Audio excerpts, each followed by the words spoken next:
Hey, this is Norm. Review by Norm. I'm reviewing the final part of September 20th ASD school board meeting. Um, they had a lot to talk about. They're talking about um, helping kids through their mental problems, whether it be in the house, coming to school, such and such. Down the road, as far as it was also talking about special education. School bus drivers, we have a shortage just like everybody else.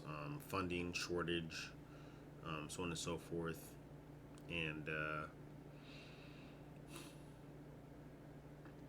I don't mean to be that person, but it comes down to you're stretching yourself too thin. They start talking about people's sexuality, stuff like that. Um, I I'm gonna be personal about this and just kind of tell my side about it, to where it's like it's a biasy.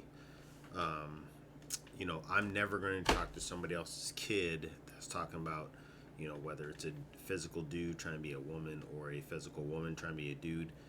That's something that I personally do believe 100% needs to be out of the school, and it needs to be into after school program, kind of not within the ASD, but it needs to be an extracurricular activity. Um, Me personally, I would say I would notify the parents about like this, their kids having this issue or coming up with this type of conclusion to where they have this uh, personal belief, such as a guy being a girl being a guy. Mm. And I'll be 100% truthful. I had this problem at Clark Middle School, Anchorage, Alaska, where my eldest, she was mentally coerced into thinking she's a man mentally and physically a girl. And that counselor was all about it, but then that counselor didn't have to deal with my daughter going to therapy and also being admitted into a psychiatric kind of place for a month, stuff like that. And it's all good because I can talk about that now freely, because my daughter knows she's a female, and she got over it, she got out of it. But now she's seeing other people that is her age, that is in this very big belief as to be the opposite.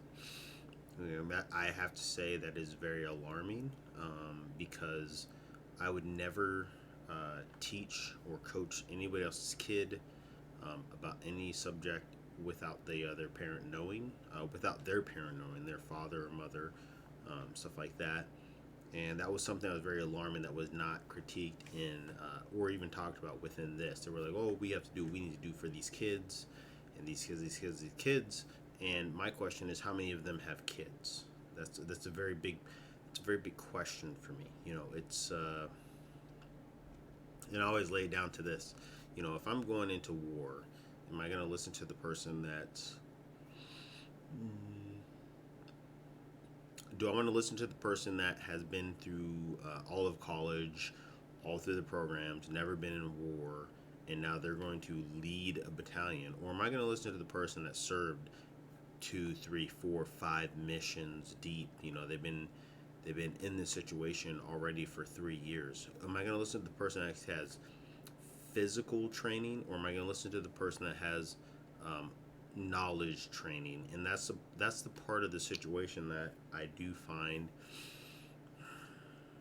problematic. I think with a lot of institutions that heavily rely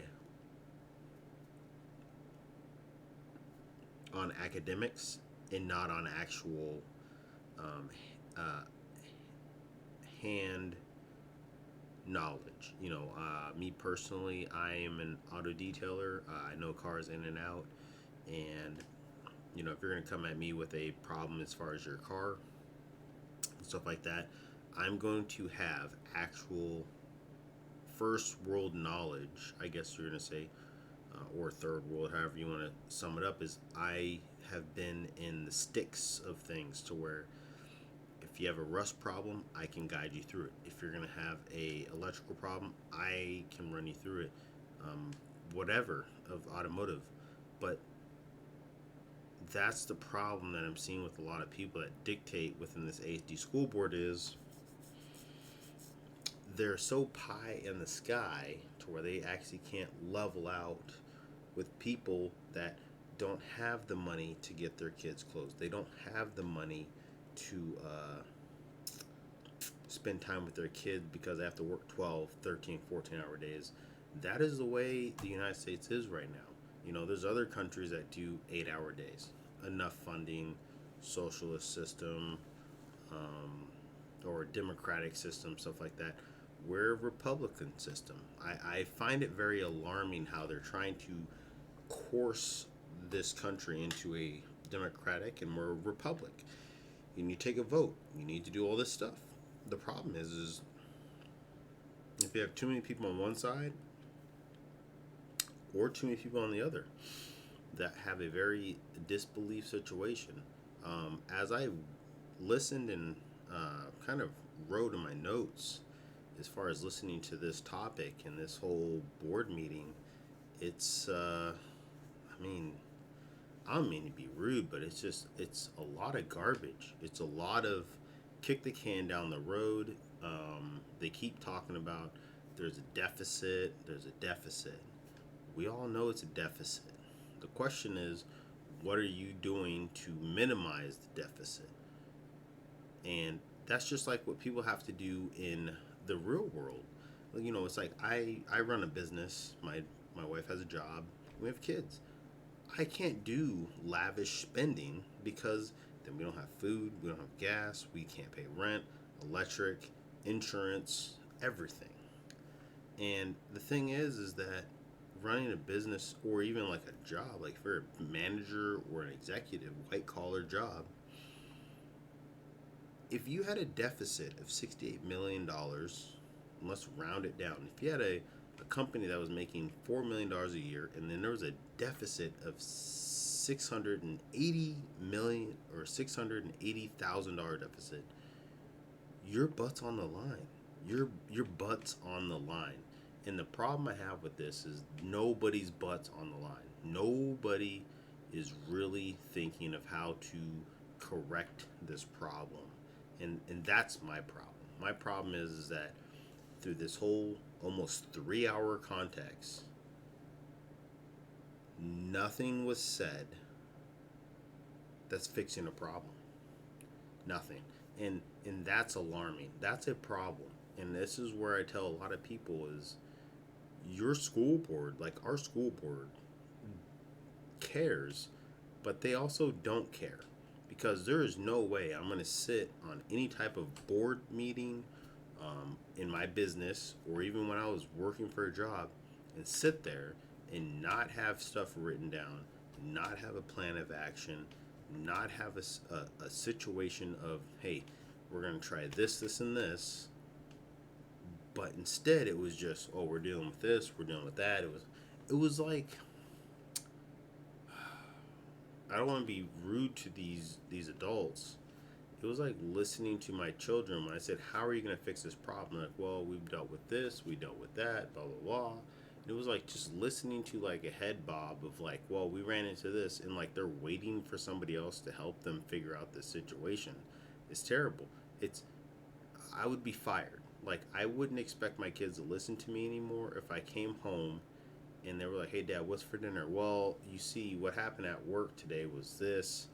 I couldn't really think about dinner. And then, like, I didn't really think about, like, if you guys are going to be hungry at this time. It was kind of, this caught me off guard. It's like if I kept making excuses, like nonchalant to the side excuses, I, I expect to not be valued. I expect to not have a say in the matter. I expect to not be even looked at for like good advice or even like leadership roles. And I mean, that's like the part that I find very alarming is that these people hold a level of leadership. But then as I hear from these school board meetings, a level of just like very employee mindset. And I don't mean that to be rude to people that have a job or whatnot, but these people are supposed to be leading the way. but yet they're acting like they have no say in the matter. They act like they don't really, like that they don't do anything that they should be held accountable for. And I mean that's a detriment to like an employee. Like I would be mad if I heard my manager saying, "Well, I don't know what I should be doing. You know, these are the problems we're facing, but like, you know, it's not like it's my fault and I shouldn't really have to figure it out." Now, I'm not saying that they're saying that, but I'm saying like the extreme terms of, you know, if you heard your manager saying, you know, I don't know if I can do this. I don't know if we should be taking these chances. That is the person that is supposed to be leading the ship, and they're acting like they have no say in the matter. You're not going to stay on the boat. You're going to get on that raft. You're going to get the heck out of there. You're going to be like, oh, it's time to just row this little skid out and just get yourself to safety because your leadership is not holding themselves to a leadership role. And that's what I heard through this almost 3 hour segment. A lot to say. They had a lot to say. And then they also had, and within this, about 40 minutes of their constituents showing up, talking about, you know, the inlet elementary is going to have a boom of population. They will.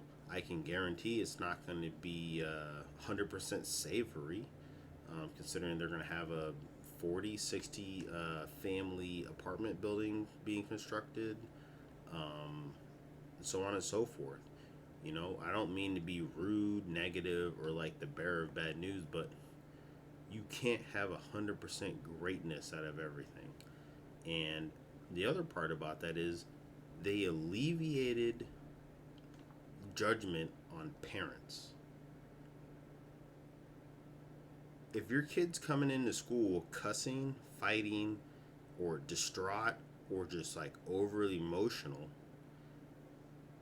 that's your fault as a parent.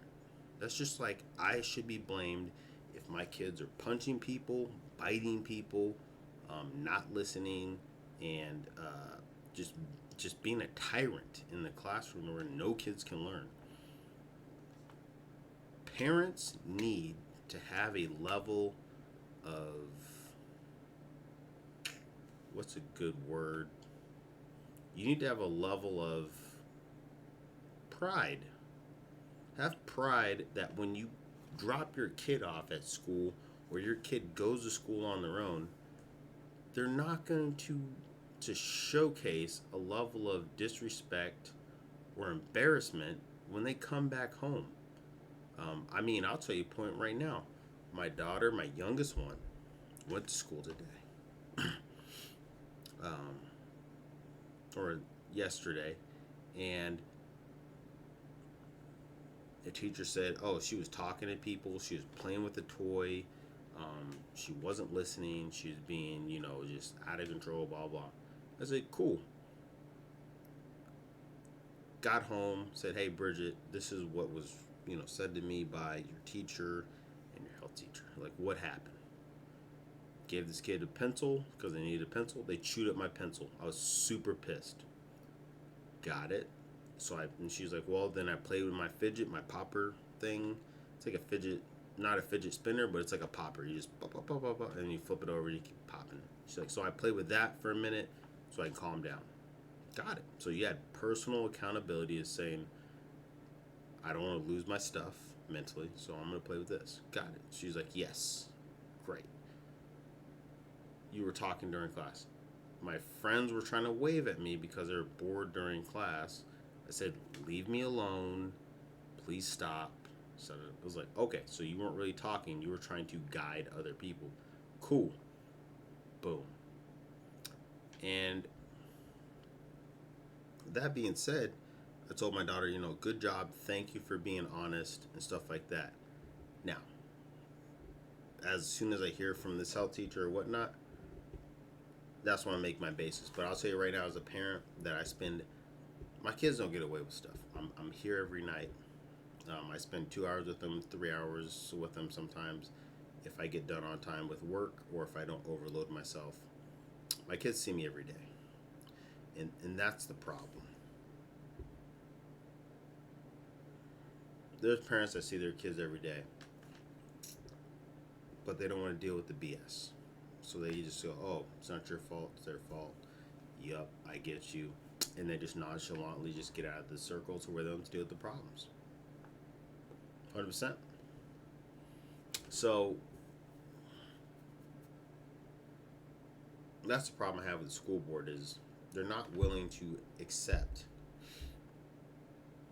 parents take themselves out of punishment and therefore their kids do bad things in school that the school can't punish them for anymore. Parents need to step up. That's the problem with a lot of this. A lot of this has to deal with kids acting out, kids not being held accountable, and then parents not being held accountable. I would love to 100% hold the school board accountable. I can't. 75% I can, maybe 80. That's it. The other 20-25%, parents, get your stuff together. Like this is I can't wait to have a seat on the school board and I start making stuff change because this is wild that they're caring about money and saying they care about kids, but they're not giving any information to lower the cost, to expedite learning, to give teachers a better path, to handle. I mean, there's teachers that have to have bachelor's plus master degrees to teach kids in elementary to high school. Ridiculous. Our population has been stagnant. This is what happens. This is why you look at larger countries, China, Europe, uh, India,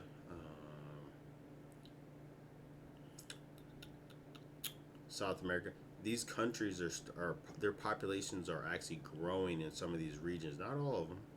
And I also could be wrong with some of the regions in Europe and stuff like that. But if you look at like Egyptian area, like North African, their populations are growing. There's like who would win in a developing way, 1 billion people or 1 million people? And that's the problem we're having here in the United States is that we're trying to compete in a world that's growing faster than our growth. But nobody wants to talk about that. So that's what I have to say about this 3-hour segment is that it's been very wild. Thank you for listening for these past 18 minutes. Take care, be well. Hopefully you have gained some information. Go to your school board, go to a PTA meeting, talk to your kid during, I do during dinner, and then after we're done with dinner, I usually talk to my kids while we're watching like a good little movie or a video. That way they feel very at ease. So I tell a lot of parents that if your kid's comfortable, they have no problem talking about uncomfortable things because they're mentally and physically at ease. So that's something I had to learn. Hopefully it's good for you. Take care. Just wait for the next one. Peace.